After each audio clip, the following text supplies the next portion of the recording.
Hello dear student, स्वागत है आप सब लोगों का आपके ड्रीम आर के स्टडी यूट्यूब चैनल पर। तो आज हम आप लोगों के लिए ग्रुप डी एनटीपीसी के प्रीवियस ईयर क्वेश्चन लेकर आए हुए हैं। चलिए हम लोग क्वेश्चन की ओर चलते हैं जो पिछले वर्ष किसी न किसी एग्जाम में पूछा गया है। और ये ग्रुप डी एनटीपीसी का प्रीवियस ईयर क्वेश्चन है जो आप लोगों को पार्ट 1 हो चुका है, क्लास सेट 1 हो चुका है, सेट ये दूसरा है। अगर आप लोग सेट 1 नहीं देखे हैं तो सेट 1 जाकर देख सकते हैं।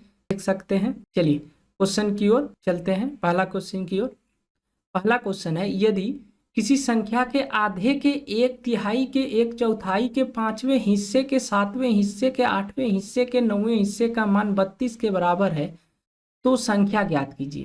क्या बोल रहा है कि यदि कोई भी संख्या हो उसका आधा और 1/3 1/4 और 5वें हिस्से 7वें हिस्से 8वें हिस्से 9वें हिस्से 32 के बराबर है तो संख्या ज्ञात कीजिए, ये पूछा गया। और ऑप्शन भी बहुत बड़ा है, जैसे ऑप्शन ए देखो, option B, option C, option D, बहुत बड़ा ऑप्शन है। अच्छा सॉल्यूशन करते हैं, देखते हैं इसका आंसर क्या आता है। मान लेते हैं वो संख्या क्या रहा होगा, एक्स रहा होगा। और एक्स संख्या मान लेते हैं वो संख्या एक्स है आधे के यानी 1/2।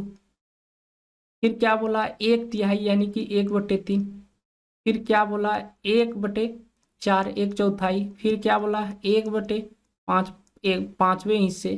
फिर क्या बोला 1/7। फिर क्या बोला 1/8 और फिर क्या बोला 1/9 जो 32 के बराबर है, यही बोल रखा है। और हमसे पूछा गया है तो वो संख्या क्या है, यानी x का मान पूछा जा रहा है कि वो x क्या है। तो अब सबको गुना करना होगा, यानी 2 गुना 3 गुना 4 गुना 5 गुना 7 गुना 8 गुना 9 गुना और फिर 32 से हो जाएगा।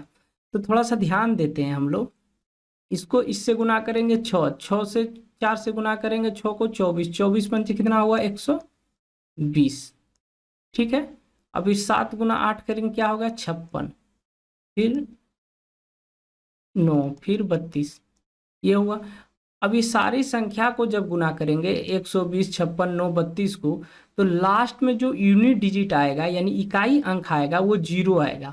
और फिर ऑप्शन को देखेंगे कि ऐसा कौन सा ऑप्शन है जिसका यूनिट डिजिट 0 है, तो ऑप्शन नंबर सी जो है ऑप्शन यूनिट डिजिट उसका 0 है, यानी ऑप्शन नंबर सी ही इस सवाल का आंसर होगा।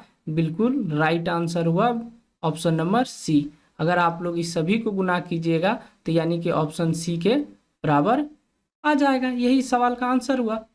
अगर आप लोग गुना करने लग जाइएगा तो बहुत काफ़ी टाइम लगेगा, लेकिन अगर आप ऑप्शन के थ्रू करते हैं तो या यूनिट डिजिट पर देख कर करते हैं तो तुरंत आप लोग सवाल का आंसर बता पाइएगा। चलिए नेक्स्ट सवाल की ओर चलते हैं। सवाल 2 क्या है, 1220 प्रति सैकड़े की दर से 400 सेब खरीदे गए और 920 के लाभ पर बेचे गए, प्रति दर्जन सेब का विक्रय मूल्य क्या है। बोला जा रहा है कि 100 सेब जो है 1220 रुपए में किना जा सकता है और 400 सेब को किना गया है।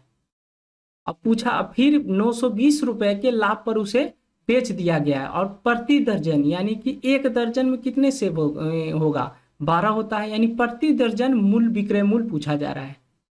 चलिए देखते हैं कैसे सॉल्व होगा, करते हैं।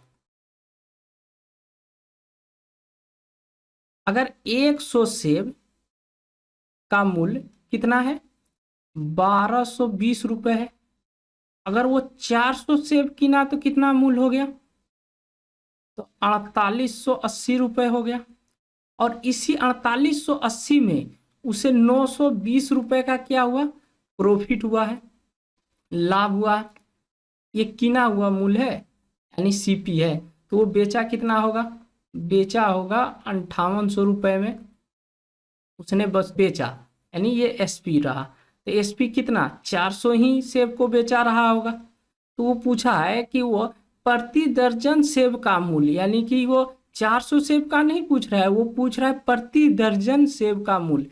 तो हम यहाँ से 12 सेब का निकाल लेते हैं, यानी 1 दर्जन हो जाएगा। तो ये कितना होगा 5800 में 400 से भाग लगेगा गुना 12 हो गया, 00 से 00 खत्म, 4 से ये 3 खत्म, तो 58 तिया कितना हो गया 174, 8 तिया 24 और 15 15 दू 17, 174 रुपये होगा एक दर्जन सेब का मूल्य। यानी ऑप्शन नंबर सी बिल्कुल सही आंसर है। Option C is the right answer.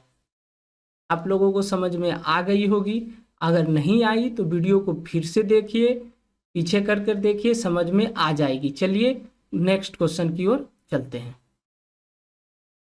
Question number 2 कह रहा है सुरेश का व्यय और बचत का अनुपात 3:1 है।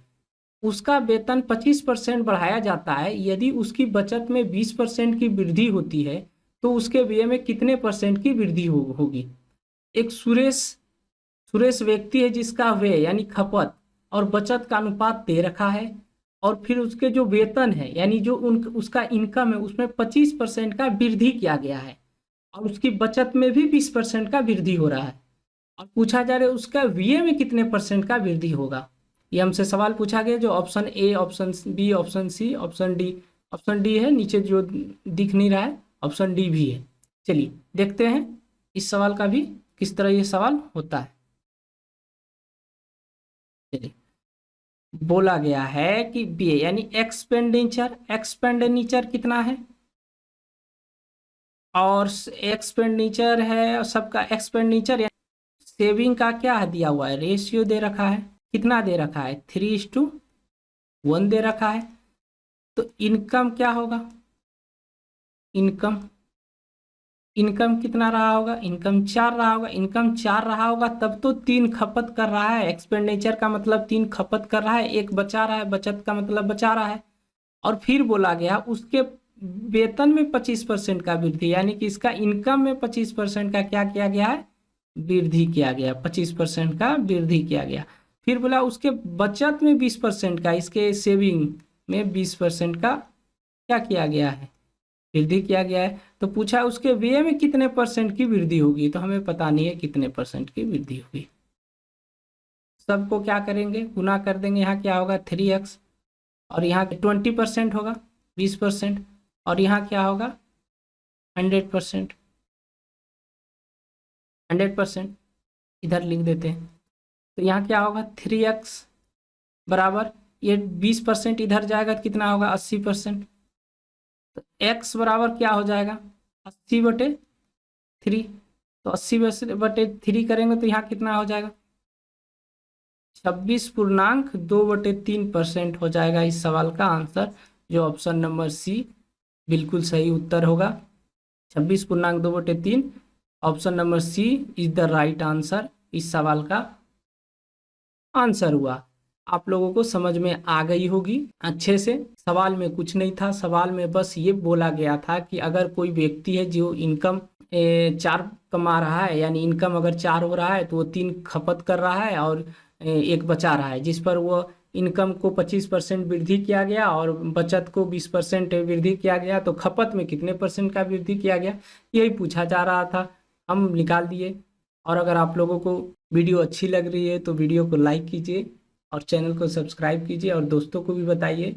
अभी थोड़ा नया चैनल है जिससे लोगों तक ये वीडियो पहुंच नहीं पा रही है। अगर आप लोग सपोर्ट दिखाइएगा, थोड़ा प्यार दिखाइएगा, तो जल्दी ही लोगों के पास पहुंच पाएंगे अच्छे से, और भी बेहतरीन आप लोगों के लिए, बेहतरीन लोगों के लिए काम करेंगे। चलिए सवाल नंबर नेक्स्ट की ओर चलते हैं। सवाल नंबर 4 क्या बोल रहा है कि यदि कोई धनराशि एक निश्चित साधारण ब्याज की दर से 10 वर्षों में स्वयं की दुगुनी हो जाती है तो साधारण ब्याज की दर ज्ञात कीजिए। ये पूछा गया है, यानी कि ये क्या है साधारण ब्याज एसआई से है। सिंपल प्रश्न है, ये पूछा गया प्रश्न है।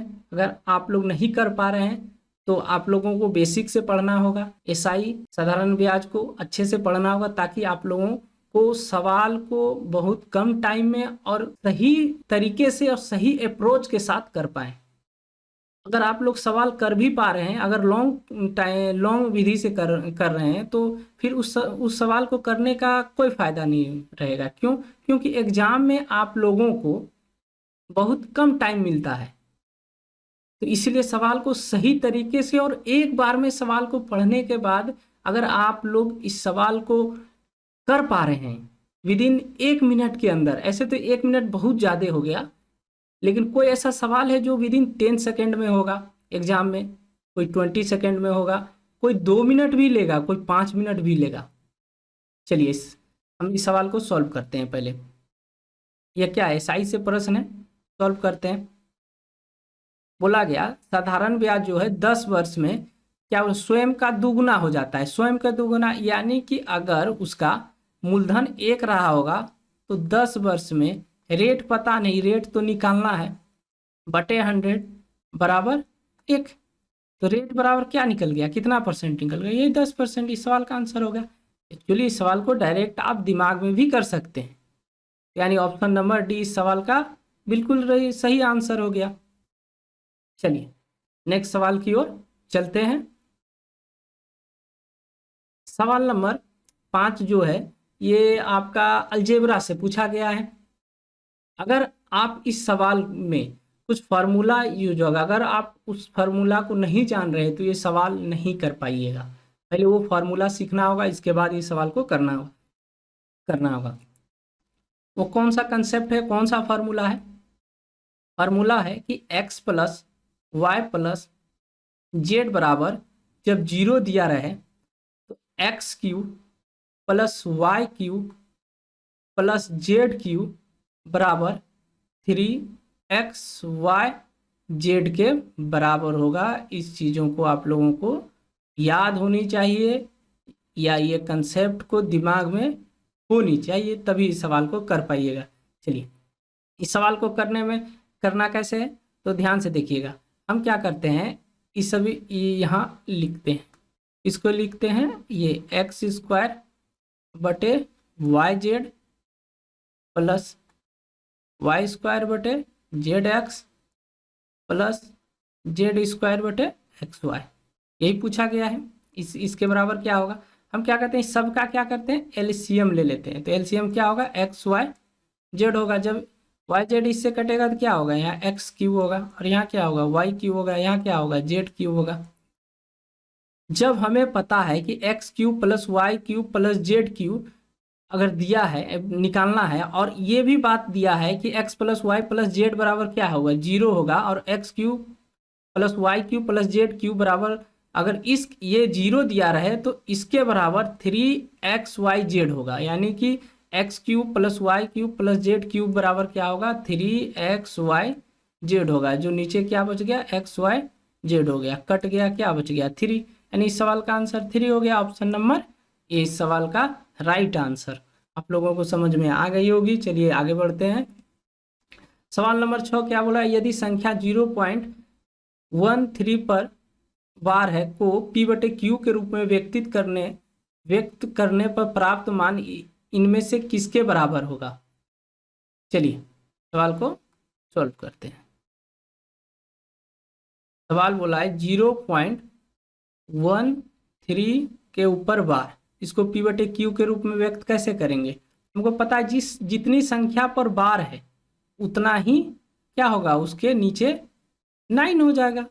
यही इस सवाल का आंसर हो गया, 13/99। 13/99 कौन सा हो गया, ऑप्शन नंबर बी इस सवाल का राइट आंसर। चलिए सवाल नंबर 7 की ओर चलते हैं। सवाल नंबर 7 क्या है, एक जिले की जनसंख्या 3,84,000 है, जिनमें 1,92,000 पुरुष है, 59% जनसंख्या साक्षर है। यदि 57% पुरुष साक्षर है तो साक्षर महिलाओं का प्रतिशत पूछा है। चलिए देखते हैं इस सवाल को, थोड़ा सा ध्यान से देखिए सवाल को। बोला गया है कुल जनसंख्या हमको बता रखा है, टोटल जो जनसंख्या है वो कितना है, 3,84,000 है, 84,000। और यहाँ पुरुष का भी जनसंख्या बता रखा है, कितना है, 1,92,000 है। अच्छा हम क्या करते हैं, इसको रेशियो में कन्वर्ट कर लेते हैं, तो ये 2 से कट जाएगा, यानी 2:1 हो जाएगा, यही हो जाएगा, 2:1 हो जाएगा। और यहाँ मेन और फीमेल यानी महिला, पुरुष और महिला, तो हमको पता है टोटल जो संख्या 2 है और पुरुष और महिला के पुरुष की संख्या 1 है, तो महिला की संख्या कितना होगा, 1 रहा होगा। अब हमको बता रखा है कि 69% साक्षर क्या है, साक्षर 69% जनसंख्या साक्षर है, 69% जनसंख्या साक्षर है और 53% पुरुष साक्षर है, यानी कि इसमें 53% पुरुष साक्षर है। और टोटल जो बता रखा है वो 69% है, यानी कि 2 बराबर बता रखा है कितना होगा, 69% है, 69%। ठीक, तो यहाँ क्या होगा जो 69% हो जाएगा, तो यहाँ 69% से तो अधिक ही रहा होगा। कितना रहा होगा, अब इस दोनों के बीच का अंतर देख लीजिए कितना है, अंतर कितना है, 16 का अंतर, यानी कि -16। जब यहाँ -16 है तो यहाँ +16 हो जाएगा, कितना हो जाएगा 75, यानी कि यहाँ रहा होगा 75%, सॉरी 85%, 85% रहा होगा। इस सवाल का answer 85%, option number C is the right answer. चलिए सवाल नंबर 8। सवाल नंबर 8 में क्या, केंद्र ओ वाले एक वृत्त में एक चाप ABC वृत्त के केंद्र पर 138 डिग्री का कोण बनाता है। जीवा AB को बिंदु P तक बढ़ाया गया है, एंगल CBP का माप क्या होगा।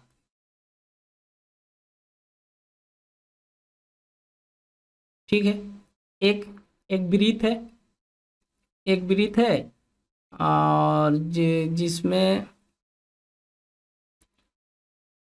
जिसमें A, B और C, ठीक है, और एक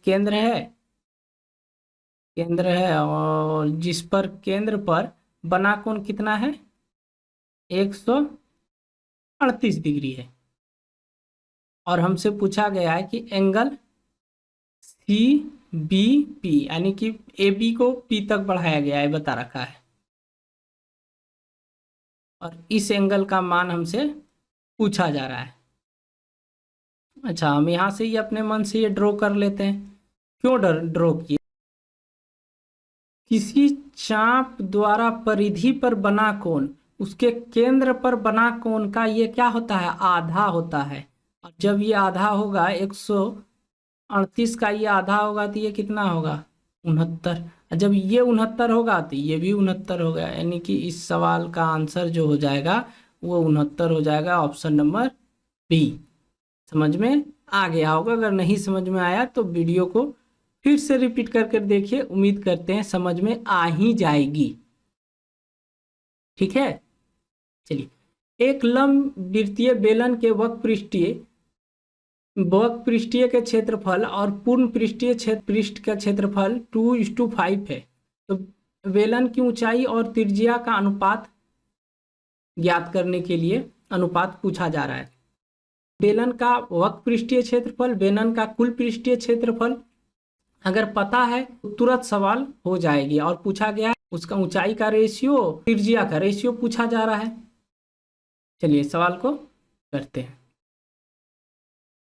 तो हम बेलन का वक्र पृष्ठीय क्षेत्रफल बराबर होता है 2πr/h और कुल पृष्ठीय क्षेत्रफल बराबर 2πr/h + r, यही होता है।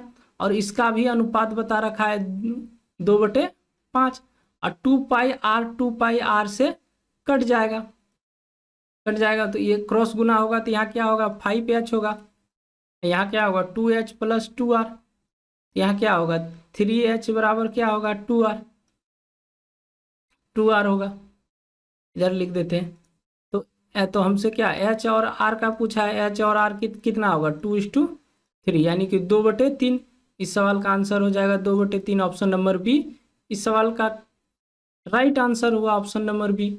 समझ में आ गई होगी। अगर आप लोगों को समझने में दिक्कत हो रही है तो मेंसुरेशन चैप्टर वाइज पढ़िए, ढंग से पढ़िए, अच्छे से पढ़िए, समझ में आ जाएगी। सवाल कुछ नहीं है, सवाल को अच्छे से 2 से 3 बार सवाल को एकदम ध्यान पूर्वक पढ़िए। जो सवाल बोल रहा है वही लिखिए, वही करिए। इसके बाद सवाल स्मूथ से ही बन जाएगा, कोई दिक्कत नहीं आएगा। अगर दिक्कत आ रही है यानी आपके कंसेप्ट में दिक्कत है, कंसेप्ट को सही से नहीं समझे। चलिए नेक्स्ट सवाल की ओर चलते हैं। सवाल नंबर 10, ये ट्रिग्नोमेट्री से है।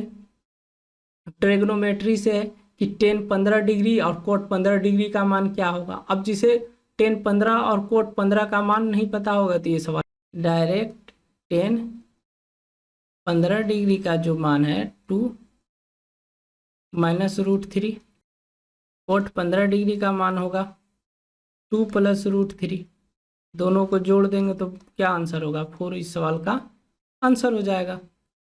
चलिए ये क्या है, ज्योमेट्रिक से सवाल है। ज्योमेट्री 11 नंबर सवाल बोल रहा है त्रिभुज एबीसी की भुजा बीसी को डी तक बढ़ाया गया है। यदि ए बी बराबर बीसी है, angle B A C 70 degree है, तो 2.5 angle A C D minus 1.5 angle B A B C का मान ज्ञात कीजिए। ये बोला गया है। ये एक त्रिभुज बना देते हैं, A B C, A B C, A B C, A B A C और बी सी बराबर है, और बी ए सी कितना है 70 डिग्री है, बी ए सी यानी कि ये 70 डिग्री है। जब ये 70 डिग्री है, इसके सामने का कौन 70 डिग्री है, तो इसके सामने का भी कौन 70 डिग्री है, क्योंकि आमने सामने का भुजा क्या है बराबर है। तो ये कितना बच गया, ये बच गया आपका 40 डिग्री। क्यों, क्योंकि तीनों त्रिभुज के तीनों कोण का योग कितना होता है 180 डिग्री होता है। ठीक है, और बोला गया है कि हाँ, और ए बी सी को डी तक बढ़ाया गया है, ये बी सी को डी तक बढ़ाया गया है। तो ये कितना हो जाएगा, ये दोनों इंटरनल एंगल का योग एक्सटर्नल एंगल का बराबर होता है, यानी 140 डिग्री हो जाएगा। और हमसे 2:5 और angle A C D, angle A C D कितना है 140 डिग्री है, फिर minus 1.5 angle A B C कितना है, angle A B C 70 degree है। सबको गुना करेंगे 25 से, इसको गुना करेंगे 25 चौके 100, और फिर कितना 100 350 हुआ, और फिर ये 15 7 105, तो कितना घटाएंगे तो ये 305 में 105 घटेगा तो कितना होगा 245 इस सवाल का 245 डिग्री इस सवाल का आंसर हो जाएगा। ऑप्शन नंबर ए बिल्कुल सही उत्तर। चलिए नेक्स्ट सवाल की ओर चलते हैं। निम्नलिखित में से कौन सा त्रिभुज की भुजाएं की माप हो सकती है। देखिए यहाँ पर क्या बोला जा रहा है कि अगर मान लेते हैं कि ए बी सी है, तो ए बी सी जो है ये त्रिभुज कब बनेगा, जब किसी एक साइड दोनों त्रिभुज के अंतर से, और दोनों त्रिभुज मान लेते हैं सी जो है इस दोनों त्रिभुज के अंतर से क्या होगा, अंतर से बड़ा होगा, और योग से क्या होगा छोटा होगा, तब वह एक त्रिभुज का निर्माण कर पाएगा। यही कंसेप्ट है, यही बात यहाँ पूछा जा रहा है। तो अब ये क्या है 1 है और 1.5 है और 3 है। अच्छा इसको रहने देते हैं, पहले ये 3 ऑप्शन चेक करते हैं क्या ऐसा हो रहा है। ऑप्शन नंबर बी उठाते हैं। ऑप्शन नंबर बी में मान लेते हैं 4 संख्या, 4 उठा लेते हैं। इस दोनों के बीच का अंतर 1 होगा, हाँ इससे बड़ा है। अच्छा इस दोनों के योग से ये क्या है छोटा है, नहीं ऐसा नहीं, यानी ऑप्शन नंबर बी नहीं होगा। ऑप्शन नंबर सी उठाते हैं, 11 उठा लेते हैं। अब देखिए 3 और 7 के बीच का अंतर कितना 4। अच्छा इस दोनों के जोड़ का योग से ये क्या है छोटा है, नहीं बड़ा है, तो ये गलत। ऑप्शन नंबर डी उठाते हैं। ऑप्शन नंबर डी में ये बड़ा कौन है 7 को ही उठा लेते हैं, 7 को उठाते हैं। अब 5 और 4 के बीच का अंतर कितना है 1। अच्छा इस दोनों के जोड़ का योग कितना है 9। ये करेक्ट हुआ कि इस दोनों के बीच के अंतर से तीसरी भुजा बड़ी है और दोनों के योग से तीसरी भुजा छोटी है, तभी त्रिभुज का निर्माण हो पाएगा। समझ गए होंगे। चलिए ऑप्शन नंबर डी इस सवाल का करेक्ट आंसर। समझ गए। चलिए सवाल नंबर 13 क्या बोला है 20 और 14 मीटर ऊंचाई वाला 2 खंभे एक को एक तार द्वारा शीर्ष पर जोड़ा जाता है तो क्षैतिज के साथ 30 डिग्री का कोण बनता है, तो तार की लंबाई कितनी होगी?